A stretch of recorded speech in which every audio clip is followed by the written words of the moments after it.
Conservative new media viewers, JLin fans around the world, what's up? It's me, PFV, Paul F. Villarreal, the NBA expert, and we're here to talk about Brooklyn Nets' double overtime victory tonight over the visiting Los Angeles Clippers, 127-122.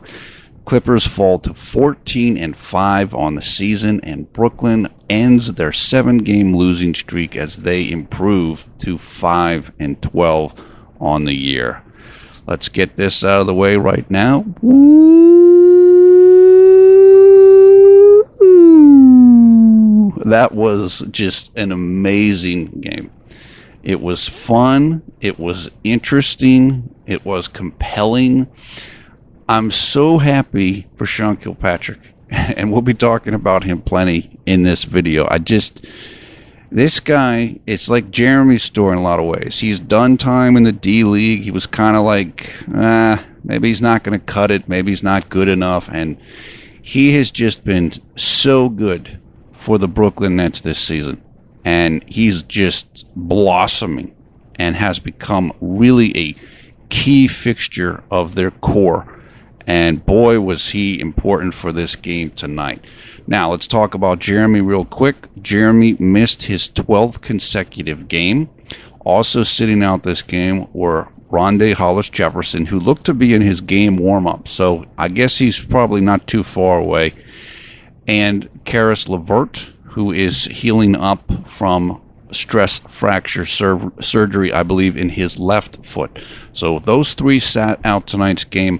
There's still no timetable with Jeremy. We still don't know everything. Here's my guess on what happened with Jeremy. My guess is that the initial hamstring pull, which is a tear, it's just a matter of how much of a tear is it, was worse than what they thought it was. A grade 1 tear of the hamstring, which is kind of a minor hamstring pull, should be pretty much healed up in 3 weeks. But a grade 2 tear, and there's 3 grades, grade 1, grade 2, grade 3. Grade 3 is like you tore it completely. It's totally torn.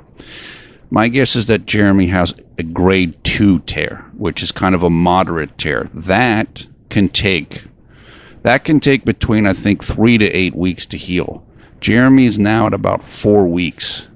So if it's a grade 2 tear, which I would be very surprised if it wasn't, this still might take some time. Look, it's just an unfortunate injury. Jeremy's never had an injury in his playing career to his hamstring. He's never dealt with this before. The staff is being just really conservative with his recovery. We know Jeremy has been doing some shooting. We know he's been doing some running, but obviously the leg just it's not there yet. So it's still probably going to take a couple of weeks. That would be my guess. And it's certainly going to take him a couple of weeks to get up to full speed. Even if he came back the next game, he's not going to be in shape. He's not going to be at his maximum capacity. So we're just going to have to hang in there with this. Hopefully it'll be the only hamstring injury he ever has. Hopefully it'll be the only injury he has during this season. Tonight, though, the fellows picked him up. Also coming into this game, Blake Griffin sat out for the Clippers, and obviously that didn't help them any.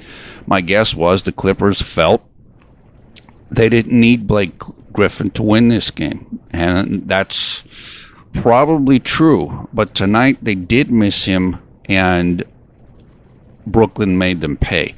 Also, finally want to say that without Jeremy, the Nets came into this game at 2-9. So they've certainly missed Jeremy quite a bit, although they did improve to 3-9 without him after tonight's victory. What happened in this game? What happened in this game was that the Clippers had full command of this game, really. They had this game under control for much of the game. Going into the fourth quarter, they were up 13 points, 86-73. That lead got even bigger as it went to 89-73. So early in the fourth quarter of this game, Brooklyn was down 16 points. It looked like it was just going to be another loss. And the losing streak was going to go to 8 games. And as I mentioned on Twitter, the Clippers are the team that first, I think, is the first loss in that 7-game losing streak that the Nets had. So they kind of really beat down the Nets when they played them before, and that started off this skid in which the Nets have been on. So them being able to kind of fight back tonight against this team is a nice little psychological boost for them. The Clippers are one of the best teams in the NBA. They're easily one of the top 4 teams in the NBA, along with Cleveland, the Warriors, and the San Antonio Spurs. So this really helps for the team to be able to get this one. Anyway, so down 16 points early in the fourth quarter just looked like just another loss. No big deal. And then Sean Kilpatrick got hot. He started to score. He kept scoring. They tied up the game at 99 apiece. Then they kept going back and forth down the stretch. Nobody could really get the advantage. And so we were all tied up heading into overtime. Sean Kilpatrick scored 20 points in the fourth quarter. That's incredible. That's amazing. He just got on a roll and nobody could slow him down. Went into the first overtime. Brooklyn had the early advantage. Then Doc Rivers, with 18 seconds left in the first overtime, Brooklyn leading by 2 points, 117 to 115. Doc Rivers got a technical foul. And then another referee he was talking with the referee who gave him the first technical, and then another referee from across the court gave him another technical. If you get 2 technicals fouls, you're ejected. So Doc Rivers was ejected. He's going absolutely berserk on the sideline. He finally is escorted out of the game. You get 2 technicals. You get 2 free throws for each technical. You get 1 free throw for each technical. Doc got 2 technicals, so Brooklyn got 2 free throws for that. Isaiah Whitehead missed both of them. Then Sean Kilpatrick, who was fouled on the play in which Doc Rivers was upset, he got 2 free throws because he was fouled on the previous play. He missed the first one, but he made the second one. That made the score 118 to 115 Brooklyn. 18 seconds now left in the first overtime. Mike Woodson is now running the Clippers because he's an assistant coach and he's got to run them while Doc Rivers got ejected from the game. Clippers take a timeout. They come out of the timeout. Jamal Crawford gets a wide open 3-pointer. He drains it. We're now tied at 118 apiece. There's like 2 seconds left or something. Brooklyn takes a timeout. They run a play. Sean Kilpatrick gets a shot up, but he's not able to hit it. So off we go to double overtime. In the double overtime, Brooklyn again started out quick. They got the early advantage. They were able to hold that advantage. They were up by 2 or 3 points. Then with 15 seconds left or so, Sean Kilpatrick scored on a layup and he was fouled. He converted the free throw. That made the score 127 to 122 Brooklyn with 15 seconds left. Clippers came down. They missed a shot, and basically Brooklyn ran out the clock. So an incredible performance for Sean Kilpatrick. He finishes with 38 points, and 31 of those points came in the fourth quarter, first overtime, and second overtime. So he was almost the entirety of the Nets offense down the stretch. He was huge. He was then interviewed after the game. He gave credit to Coach Atkinson and JLin because he said that they kind of pumped him up even after he had a tough first half. So Sean didn't start the game out that great, but he was able to kind of refocus, get his head in the game, and was massive down the stretch of this game. This was just an incredibly enjoyable game to watch. You had all the emotions, heartbreak, joy, laughter with Doc Rivers, everything. I mean, this was a thrilling night. And again, it started out as just depression if you're a Nets fan and if you're a Jeremy Lin fan, but then it ended up in elation. Let's talk about the statistics really quickly. Sean Kilpatrick, 38 points, new career high, 14 rebounds. Brook Lopez, 27 points, 8 rebounds. Trevor Booker, 15 points, 11 rebounds. Joe Harris off the bench, 15 points. Joe did very nice today, and he was on the court to finish the game. I thought he deserved that, and obviously so did Coach Atkinson. Chris Paul, 26 points, 10 rebounds, 13 assists, so he had a triple-double for the Clippers. DeAndre Jordan, 21 points, 23 rebounds. Big performance from him. J.J. Redick, 18 points in the loss. Austin Rivers, 15. Jamal Crawford, 11. Of course, as we said, Blake Griffin did not play, and I'm sure the Clippers wish that he would have played after this game was lost.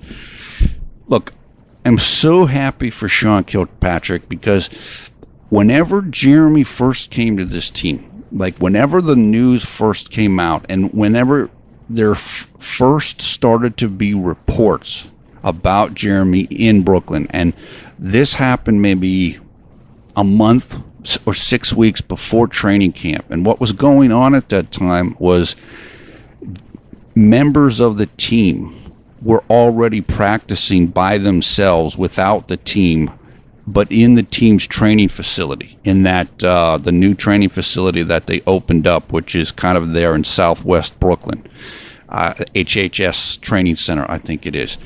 And as a Jeremy Lin fan, I started really getting attached to Sean Kilpatrick because Sean was talking a lot about Jeremy, and he was basically saying like, yeah, it's great, Jeremy's bringing great energy, and you could kind of tell that Jeremy had taken Kilpatrick and some of the other guys kind of under his wing.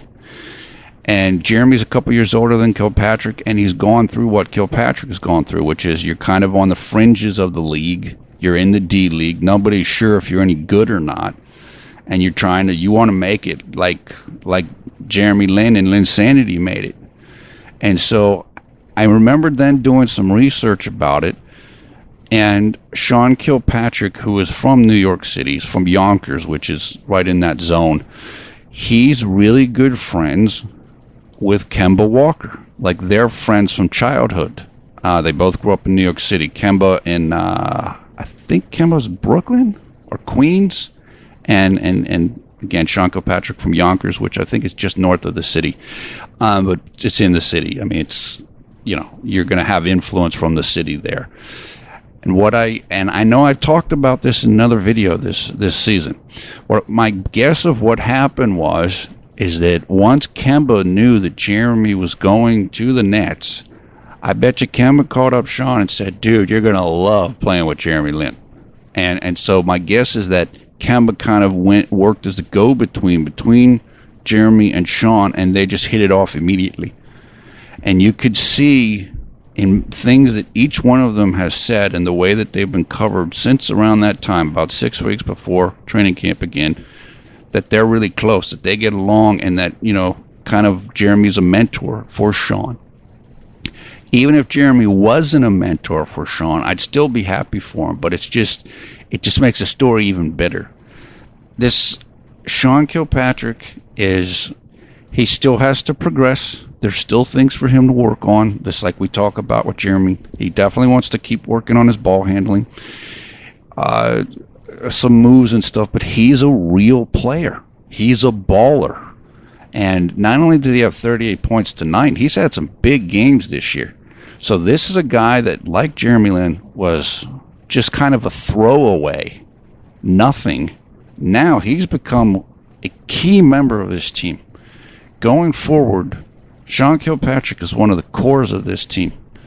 Right now, the cores are like the absolute cores are Jeremy Lin and Brook Lopez. So we know Brook Lopez, there's a chance he might get moved, and maybe he wants to get moved. I don't know. I'm not saying he wants to get moved, but there's certainly been a lot of talk around that subject. Now, I mean, Sean Kilpatrick's becoming one of the anchors of this team with the way that he's performed this year. His ability to score the ball is exceptional. And he's athletic. He can get to the rim. He can drive well. He's a real player.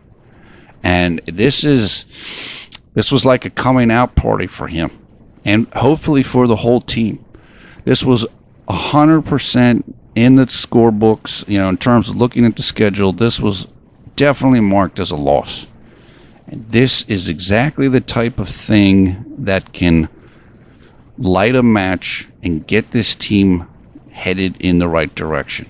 So hopefully they can springboard from this after this emotional and exciting victory. And we hope the same for Sean Kilpatrick individually. He's got a lot of talent. I'm sure he loves playing for the Nets because he's playing in his hometown, and it's an ideal situation. And I'm sure that Coach Atkinson and Jeremy are extremely happy for Sean Kilpatrick tonight. And what a win to snap the losing streak against definitely one of the best teams in the NBA.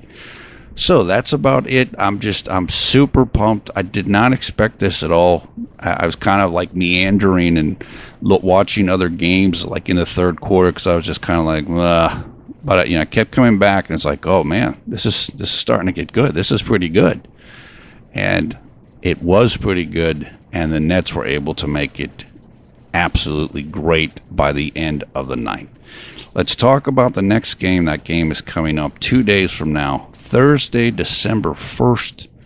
It will be against the Milwaukee Bucks in Brooklyn, New York City, 7:30 p.m. Eastern Time. And you can catch the game on Yes Network, NBA League Pass as long as you don't live in the city of New York or the city of Milwaukee or too close to that radius of the city in either one of those cities. Look, Milwaukee beat Cleveland tonight. That's a game I actually saw a little bit of that game while I was channel surfing. Milwaukee is not a great team. They're I want to say they're around 500, so as many wins and the same number of wins and losses. They're right in that zone. But the thing about Milwaukee, and I think we've already played them this year. Yeah, we did early in the season, I think, or in the preseason. They're very long. They have extremely long arms. They're tall and they're athletic. They're the type of team that can overwhelm you with their athleticism and length.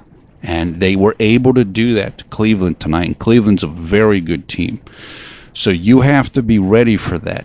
What it means is passes you're used to making, you can't make against them because they'll steal it. Shots you're used to getting, you may not be able to get clean looks because they're going to be there challenging your shot, including jump shots. They will get out and block jump shots. They can do that. They will get in transition and run and jump and dunk all the time. So you've got to limit their transition opportunities, while at the same time you have to run when you get the opportunity. These teams, Milwaukee and Brooklyn, are almost on the total opposite ends of the athletic spectrum in the NBA. Brooklyn's one of the least athletic. Milwaukee's one of the most athletic. So you've got to play smart. You've got to hit shots. You've got to take care of the ball in terms of turnovers. And you can't get frustrated with their athletic ability. Again, Milwaukee was able to do that tonight to Cleveland. And Cleveland's one of the best teams in the league. So you just need to hang with them, take an extra, make a shot fake so you can get a clean shot. The Milwaukee will go for shot fakes. Because they're athletic, they want to block shots. Now you can get them, you can fake them, you can get fouls on them. They'll foul you, but you just have to be prepared for that. It's going to be a tough game. Brooklyn has a chance to win because Milwaukee, again, they are up and down. But you can't let them make it into like a track meet, or you're going to get beat by 30 points. That is the next game coming up. Again, 2 days from now, we are into December. On December 1st, we'll be back here looking to talk about that game. And it's definitely a winnable game. Hopefully the Nets can build off of this momentum, and they can catch Milwaukee I don't know, maybe Milwaukee will be feeling good because they beat Cleveland tonight. I don't know. We'll have to see. Or maybe they go out in the New York City the night before and they're not ready for the game. I don't know. Hopefully that something like that can take place and Brooklyn can get the win. But tonight we'll just savor this one. This was a terrific performance from the Nets, and it breathes new hope into the team and into the fans. I mean, this is exactly the type of result that the team needed. Again, we would just have to wait for word on Jeremy, but it does seems like it still might be a little bit of time from here before he's ready to come back, and the team hopefully will be able to kind of hold things down until he returns. That hasn't happened for the last 7 games, but it did happen tonight. They don't need to be great. They just need to kind of hang around, because right now, to make the playoffs in the East is around a 500 record, 8-8, 9-9. So that Brooklyn can go under 500. They just don't want to go too far under 500. If it's manageable, if they're only like 3 or 4 games under 500. Then when Jeremy comes back, they can make a run. They can make a run for a playoff spot, because the East isn't super powerful. But they just want to be able to hold it and not get too far down. Right now, they are 7 games under 500. It'd be nice if they could get that closer to like 3 or 4 games under 500. Okay, that is it for now. Thanks a lot for watching. We encourage your comments. I'll be looking for the comments, and I'll go and try to wrap things up on Twitter. Again, I am PFE Paul F. Villarreal, the NBA expert. Thanks a lot for watching Conservative New Media. We strive to be the #1 JLin YouTube fan channel. Also, we invite you to come and join the Conservative New Media Facebook group. You'll find information for that, as well as where you can get highlights for this game in the video description below the video player. Terrific win. What a great night for Sean Kilpatrick. Jeremy was, of course, at the game and sitting on the bench. He had on another blazer. If you've been watching these games, he's been wearing a lot of blazers with the little handkerchief in them. So he had that on again tonight, and he also had blue glasses on. Yeah, like kind of a blue, stylish glasses on. So, but the whole bench was up. They were excited. They were thrilled, and the losing streak is over. And hopefully now we can start a winning streak and get another victory on Thursday, December 1st, as Milwaukee Bucks versus Brooklyn Nets from New York.